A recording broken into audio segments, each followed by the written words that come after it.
ನಮಸ್ತೆ ಟಿವಿ 20 ಕನ್ನಡ ವಾಹಿನಿಗೆ ಸ್ವಾಗತ. ಬಾಂಗ್ಲಾದೇಶದ ಹಿಂದೂಗಳನ್ನ ರಕ್ಷಿಸುವಂತೆ ಪ್ರಧಾನಿ ಮೋದಿ ಅವರಿಗೆ ಶ್ರೀರಾಮ ಸೇನೆ ಹುಕ್ಕೇರಿ ಘಟಕದಿಂದ ಮನವಿ ಮಾಡಲಾಗಿದೆ. ಹುಕ್ಕೇರಿ ತಹಸೀಲ್ದಾರ್ ಕಚೇರಿಯಲ್ಲಿ ಶ್ರೀರಾಮ ಸೇನೆ ಹುಕ್ಕೇರಿ ಘಟಕದ ಸದಸ್ಯರು ತಹಸೀಲ್ದಾರ್ ಅವರಿಗೆ ಮನವಿ ಸಲ್ಲಿಸಿದರು. ಹಿಂದೂಗಳ ಮೇಲೆ ಯಾವುದಾದ್ರೂ ಒಂದು ಕುಂಟು ನೆಪವೊಡ್ಡಿ ಸತತವಾಗಿ ಹಲ್ಲೆ ಆಗ್ತಾ ಇದ್ದು ಅದನ್ನು ಶ್ರೀರಾಮ ಸೇನೆ ಹುಕ್ಕೇರಿ ತಾಲೂಕಾ ಘಟಕ ವತಿಯಿಂದ ನಾವು ಖಂಡಿಸ್ತಾ ಇದ್ದೇವೆ. ಮತ್ತೆ ಹಿಂದುತ್ವದ ಆಧಾರದ ಮೇಲೆ ಆರಿಸಿ ಬಂದವರು ಪ್ರಧಾನಮಂತ್ರಿಗಳಾದ ನರೇಂದ್ರ ಮೋದಿ ಅವರು ಕೂಡಲೇ ಹಿಂದೂಗಳ ರಕ್ಷಣೆಗೆ ಬಾಂಗ್ಲಾದೇಶದಲ್ಲಿರೋ ಹಿಂದೂಗಳ ರಕ್ಷಣೆಯನ್ನು ಮಾಡಬೇಕು. ಆಮೇಲೆ ನೆರವು ಬಿದ್ದರೆ ಅವರಿಗೆ ಭಾರತದಲ್ಲಿ ಬರಮಾಡಿಕೊಳ್ಬೇಕು ಅಂತ ನಾವು ಈ ಶ್ರೀರಾಮ ಸೇನೆ ಮುಖಾಂತರ ಆಗ್ರಹಿಸ್ತಾ ಇದ್ದೇವೆ. ನಮ್ಮ ಹುಕ್ಕೇರಿ ತಾಲೂಕಿನ ಶ್ರೀರಾಮ ಸೇನಾ ನೇತೃತ್ವದಲ್ಲಿ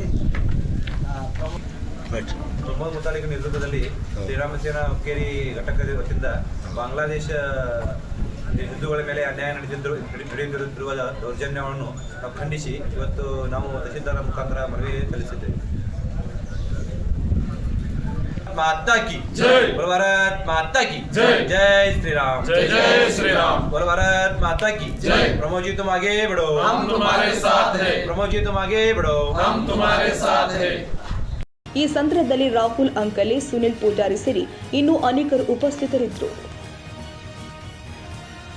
ಕನ್ನಡಿಗರ ಮೆಚ್ಚಿನ ನಿಮ್ಮ ಟಿವಿ 20 ಕನ್ನಡ ವಾಹಿನಿ ಇದೀಗ ಟಿವಿಯಲ್ಲಿ ಲಭ್ಯ. ಕರ್ನಾಟಕ ಮತ್ತು ದೇಶ ವಿದೇಶದ 360 ಡಿಗ್ರಿ ಸುದ್ದಿ ವಿವರವನ್ನ ಪಡೆಯುವುದಕ್ಕೆ ಟಿವಿ 20 ವಾಹಿನಿಯನ್ನು ಲೈಕ್ ಮಾಡಿ, ವಿಡಿಯೋಗಳನ್ನು ಶೇರ್ ಮಾಡಿ, ಕಮೆಂಟ್ ಮಾಡಿ, ಸಬ್ಸ್ಕ್ರೈಬ್ ಮಾಡಿ. HCN ಕೇಬಲ್ 842 ನಂಬರ್ನಲ್ಲಿ ಹುಕ್ಕೇರಿ ತಾಲೂಕು ಹಾಗೂ ಸಂಕೇಶ್ವರದ ಸುತ್ತಮುತ್ತಲಿನ ಹಳ್ಳಿಗಳಲ್ಲಿ ಲಭ್ಯ. PCN ಕೇಬಲ್ 129 ನಂಬರ್ನಲ್ಲಿ ಹಾರುಗೆರೆ ಸುತ್ತಮುತ್ತಲಿನ ಹಳ್ಳಿಗಳಲ್ಲಿ ಲಭ್ಯ. ರಾಯಬಾಗ್ ಡಿಜಿಟಲ್ ಚಾನೆಲ್ ಕೇಬಲ್ 80ನೇ ನಂಬರ್ನಲ್ಲಿ ರಾಯಬಾಗ ತಾಲೂಕಿನ ಸುತ್ತಮುತ್ತಲಿನ ಹಳ್ಳಿಗಳಲ್ಲಿ ಲಭ್ಯ. UDCN ಕೇಬಲ್ ನೆಟ್ವರ್ಕ್ ಉಗಾರ ಸುತ್ತಮುತ್ತಲಿನ ಹಳ್ಳಿಗಳಲ್ಲಿ ನಿಮ್ಮ ಟಿವಿ 20 ಕನ್ನಡ ವಾಹಿನಿಯೂ ಲಭ್ಯ.